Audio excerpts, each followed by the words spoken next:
এত রাগ ভালো নয়, রাগলে তোমাকে লাগে ভয়।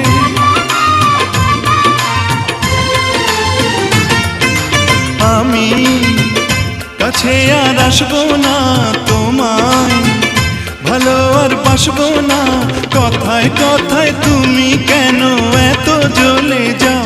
ও সাথী আমার, তুমি কেন চলে যাও? কি দোষ করেছি এ কথা বলে যাও?